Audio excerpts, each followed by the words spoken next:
Meus queridos irmãos, que a paz e a graça do Senhor Jesus esteja nesse momento alcançando você onde você estiver. Vamos à palavra de hoje. Nós estamos em um período, em uma série de mensagens. Eu quero dar início hoje a essa mensagem sobre o reino de Deus. Aqui no livro de Mateus, capítulo 4, versículo 17, está escrito: daquele momento em diante, Jesus passou a pregar e a dizer, arrependei-vos, porque é chegado o reino dos céus. Meus queridos irmãos, que alegria poder compartilhar com vocês aqui nessa noite, nesse dia, onde você estiver aí pela internet, desse assunto tão relevante, que é o reino de Deus. Eu quero começar com você, nós vamos numa progressão. Eu vou apresentar essa introdução hoje sobre o reino de Deus e nas próximas ministrações, acompanhe aí no histórico dos vídeos, sobre esse assunto que é poderoso, as próximas mensagens, nós vamos falar sobre a lei desse reino, vamos falar sobre a literalidade desse governo, o reino. Jesus não veio. Eu quero começar esse período aqui com uma verdade. Anote aí e guarde no teu coração. Eu espero que você não esqueça disso. Por favor. A primeira verdade que eu quero nortear essa nossa ministração é que Jesus não veio fundar uma religião. Vou repetir. Jesus desceu do céu. Jesus é o próprio Deus encarnado. O Verbo que se fez carne. Deus conosco, Emanuel. Jesus não é, como algumas religiões falsas dizem, um profeta ou um Deus menor. Jesus é o próprio Deus. Deus estava em Cristo. 2 Coríntios 5, 19 diz: Deus estava em Cristo. Evangelho de João, capítulo 1, diz: o Verbo se fez carne e habitou entre nós. No princípio era o Verbo, e o Verbo estava com Deus, e o Verbo era Deus. Deus com letra maiúscula. Ele estava no princípio com Deus, no Gênesis. Todas as coisas que nós vemos hoje foram feitas por Ele. E sem Ele, sem o Cristo, sem Jesus, sem o Verbo, nada do que foi feito se fez. E o evangelista conclui dizendo: e o Verbo se fez carne, encarnou, e habitou entre nós. Então, quando o Verbo se fez carne e habitou entre nós, Ele não veio fundar uma religião. Isso pode te assustar. Isso pode deixar você, muitas vezes, escandalizado. Porque as pessoas são religiosas, cada um procura sua religião. E se você tem uma religião, problema nenhum. Mas não olhe para Cristo como se fosse o detentor de uma religião. Cristo veio trazer um reino, para ser mais exato. Porque nós estamos no Brasil, e nós estamos num conflito de governos aqui no Brasil. Talvez, se eu usar esse termo que Cristo veio trazer um governo, pode te ofender. Porque a visão que nós temos de governo é uma visão deturpada. A igreja não gosta de falar de governo. Porque a visão que nós temos hoje, não é isso? É que governo é uma coisa ruim. Porque é isso que o governo brasileiro, o governo mundial passa para nós muitas vezes. Essa visão que até mesmo é verdadeira, de pessoas que se corrompem, porque estão ali num cargo público, que prometeram ser eleitos para servir o povo, mas quando estão lá, eles não cumprem o que comprometem. Nós estamos calejados com isso. Mas veja aqui no livro de Mateus, a primeira mensagem de Jesus. Nós lemos aqui, que a primeira mensagem que ele pregou, isso é muito importante, Mateus 4,17. Arrependam-se, arrependei-vos, Porque o reino dos céus, e esse termo reino dos céus, é a mesma coisa de reino de Deus. Não são dois. Amém? É a mesma coisa que eu falar, vamos supor, o reino da Noruega. Eu não sei qual é o rei da Noruega. Vamos supor que se chama José, lá o rei da Noruega. Eu dizer, o reino da Noruega ou o reino do José. É a mesma coisa. É uma questão de termo.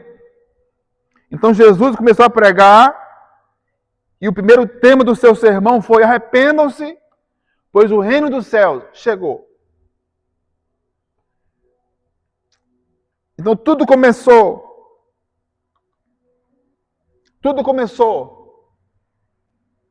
quando Deus, o Criador de todas as coisas, o Rei do Universo,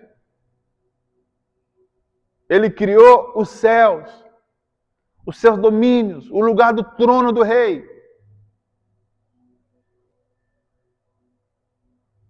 E Ele fundou o seu reino e governou sobre todas as coisas, como Rei do Universo e de tudo que há. O universo é imenso, imensurável. Nós temos a nossa galáxia, que é a Via Láctea, que ela está sendo estudada até hoje e não conseguiram terminar. Mas além da nossa galáxia, onde fica o nosso sistema solar, os planetas, existem bilhões de outras galáxias, nós não sabemos o que há nelas. Mas Deus governa e sempre reinou sobre tudo isso. Ele sabe de tudo e conhece tudo. E um dia, como todo reino, todo governo, ele explora, ele se estende. Deus então quis estender o seu domínio, o seu reino para a terra, em uma linguagem mais coloquial, mais humana. Deus quis colonizar a terra. E o Gênesis diz: no princípio Deus criou os céus e criou a terra. É uma questão de domínio. Deus quis estender, trazer o reino para a terra. Foi assim que aconteceu. E Deus colocou ali o primeiro homem, a primeira mulher, como cidadão daquela colônia, entre aspas. Daquela colônia. Adão e Eva nada mais eram do que cidadãos desse reino que estava cuidando. Deus dizendo para Adão: cuida para mim. Então o dono que é Deus, colocou o homem para cuidar daquilo que era dele. Esse é o fundamento da Bíblia. Eu estou pregando a Bíblia para você. Veja aqui em Gênesis capítulo 1, versículo 26. Gênesis capítulo 1 e o versículo 26, a ordem que Deus deu. A ordem que Deus deu para o homem e a mulher foi: então Deus determinou. Então o rei, o dono do jardim, o dono de tudo, determinou: façamos o homem à nossa imagem, parecido conosco, de acordo com a nossa semelhança, e dominem eles. Que eles tenham domínio, que eles tenham liderança, que eles governem conosco, que eles reinem conosco. Sobre o quê? Sobre os peixes do mar, as aves do céu, sobre os grandes animais e todas as feras da terra, e sobre todos os pequenos seres viventes que se movam rente o chão. Vejam vocês, meus irmãos, que Deus não falou que o homem reine sobre outro. Deus não criou o homem para governar outro, no sentido de oprimir, no sentido de querer se crescer sobre alguém. Não. Deus criou o homem para dominar sobre coisas, para reinar, para servir. Por isso que ninguém gosta de ser oprimido por ninguém. Ninguém gosta. Ninguém gosta daquela pessoa que chega com grandeza querendo mandar em todo mundo. Ninguém gosta. Isso é nosso, está no nosso DNA. Nós não nascemos para ser oprimidos. O ser humano detesta a escravidão. Isso é de Deus, está no nosso DNA. Nós nascemos para sermos líderes, para liderar, para dominar, para governar sobre o nosso propósito, sobre aquilo que Deus nos deu para governar. Então, um professor, ele deve servir com o seu dom, para servir pessoas. Um médico precisa servir, entre aspas, governar na sua área. Um advogado precisa entender que ele precisa governar na sua área, não oprimir, não querer ser melhor do que alguém, mas ele precisa servir, governar pessoas através do seu dom.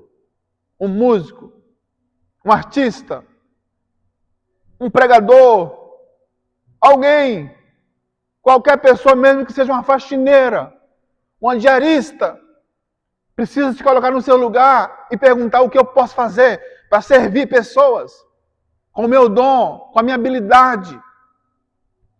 Esse é o sentido da vida. Então Deus criou o homem para governar. A primeira verdade dessa mensagem. Deus deu ordem para o homem dominar, no sentido de governar, de servir, entre aspas, irmãos, olha para cá. Deus cria todo ser humano com um propósito, para resolver algum problema nessa terra, para servir em alguma área. Pergunta para você: você tem servido na sua área? Você tem servido onde você mora, onde você congrega? Não deixe a vida passar sem fazer aquilo que lhe compete fazer. Um detalhe é que aquilo que nos incomoda é uma dica do nosso propósito. Aquilo que te causa tristeza, aquilo que você olha e fala, e você fica incomodado com alguma coisa nesse mundo, isso é uma dica. Tem gente que odeia a injustiça, pode ser que você seja um advogado. Tem gente que ama ensinar, ele vê o ensino brasileiro defasado e fala, eu quero ensinar. Ele ama. Por outro lado, tem gente que detesta ensinar, não gosta de explicar nada para ninguém. É o dom. Toda boa dádiva vem do alto. Vem de Deus.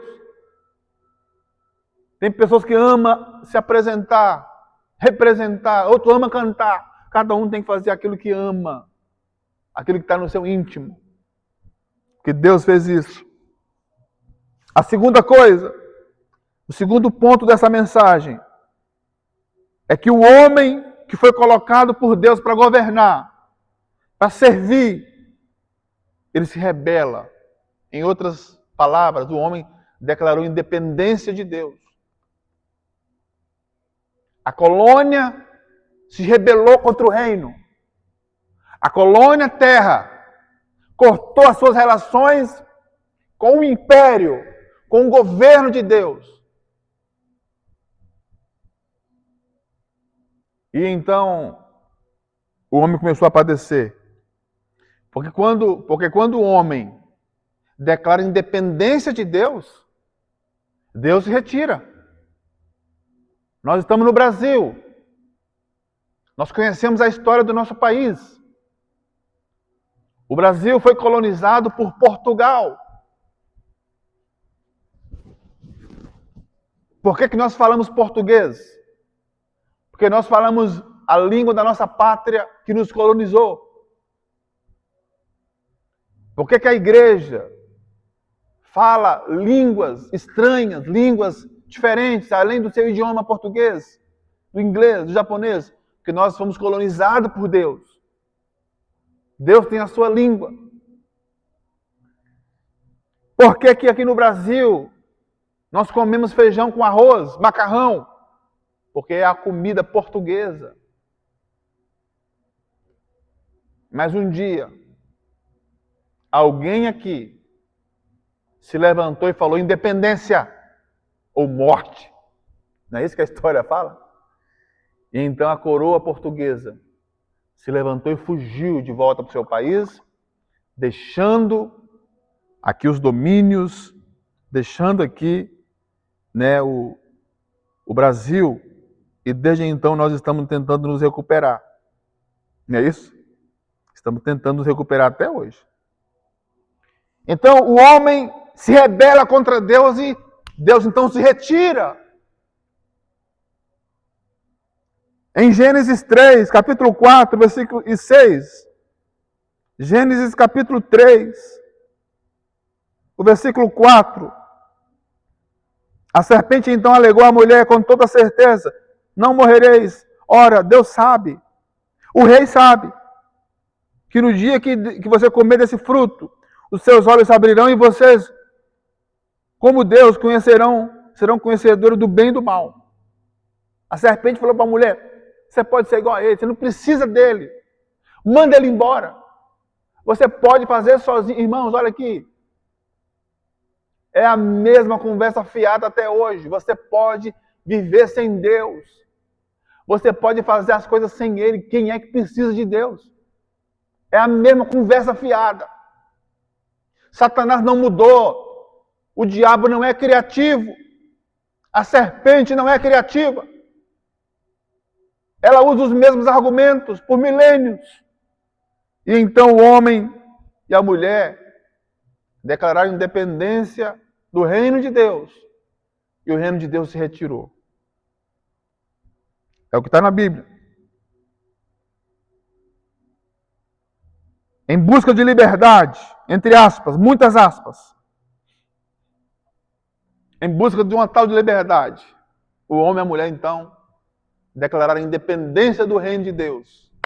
E o reino de Deus se retira e a terra entra num caos total. Porque o homem não pode, agora, se autogovernar sem as suas origens. Então o homem entra em colapso. Veja, Gênesis 6.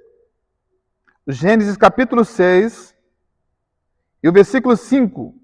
Contudo, o Senhor observou que a perversidade do ser humano havia crescido muito na terra e que toda a motivação das ideias que provinham de suas entranhas eram sempre inclinadas à prática do mal. Veja, Deus observou que o homem se deteriorou, se degringolou, se tornou algo ruim. Por quê, irmão? Porque nós vemos o planeta hoje, tanta maldade, que nós vemos na nossa sociedade, tanta briga, confusão, morte, violência. Se nós vamos assistir um telejornal, nós não aguentamos. Porque o homem, desde o Gênesis, ele tirou Deus da sua história, ele expulsou, entre aspas, ele tirou Deus, ele declarou a independência de Deus. Nós vimos um caso aí, recentemente, não sei que data você vai estar olhando, assistindo esse vídeo, nós estamos em 2026, nós estamos em julho de 2026, procura aí na data, uma promotora do Ministério Público no Rio de Janeiro, se levantou com veemência contra um homem que no evento público ele leu uma poesia. Gente, uma poesia que falava do abraço de Deus. Ele não orou, ele não pregou, ele não leu a Bíblia. Ele falou uma poesia dizendo o abraço de Deus, é um abraço bom. Aquela promotora se levantou e falou: eu não aceito isso. Eu não sou evangélica. Está vendo? Olha os argumentos que a serpente usa. Eu fui assolapada. Porque ela falou, eu fui assolapada com uma oração sobre Deus. E eu declaro que nós não podemos usar isso, o nosso Estado é laico.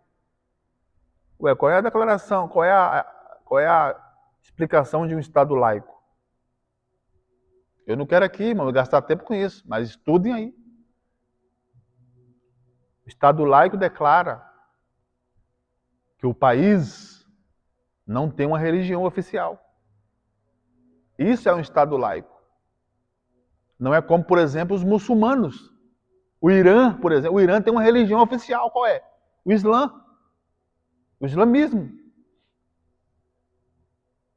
O Brasil não tem uma religião oficial. Isso significa que a nossa Constituição, desse país aqui, dá liberdade para você expressar sua crença em qualquer lugar, livremente. Mas o que essa mulher fez, usando esse exemplo? Eles estão ainda na ideia de Eva, de Adão e Eva. Nós podemos viver sem Deus. Nós não precisamos nem que ninguém cite o nome dele. Isso é franca rebelião do ser humano. E aqui eu não estou falando de ninguém, não estou citando essa promotora, não a conheço. Mas eu estou dizendo que isso é um exemplo claro que as pessoas tomaram a versão de Deus. Expulsaram Deus das suas vidas, da sociedade. E o resultado é isso aqui. Maldade contínua. Mas então, na plenitude dos tempos, aparece Jesus com uma boa notícia. Jesus aparece lá em Mateus com uma boa notícia. O judeu, filho de Maria, com seu Zé, ele aparece lá no Jordão e ele anuncia em voz alta dizendo: o reino voltou, o reino chegou de volta. Jesus veio anunciar a volta do reino. Porque Deus, olhando do céu para a terra, viu que o ser humano havia se perdido na sua, entre aspas, independência. Que o ser humano não pode viver sem Deus. O ser humano não tem condições de viver sem Deus. Então Deus envia Cristo, o Rei, para anunciar algo bom. A boa notícia é: o reino chegou. De volta, arrependei-vos. O que significa essa palavra arrependimento? Arrependimento não é você vir aqui no altar e chorar. Ou você aí dizer: olha, poxa, eu estou tão triste. Não. Arrependimento é um termo grego. Metanoia, que é uma mudança de mentalidade. É uma mudança de pensamento. Jesus convida a todos, homens e mulheres, a mudar a sua forma de pensamento original, pois o reino de Deus estava voltando para a terra. O reino que foi expulso por Adão está voltando agora. Voltou, chegou, se estabeleceu aqui de volta. E para mostrar isso,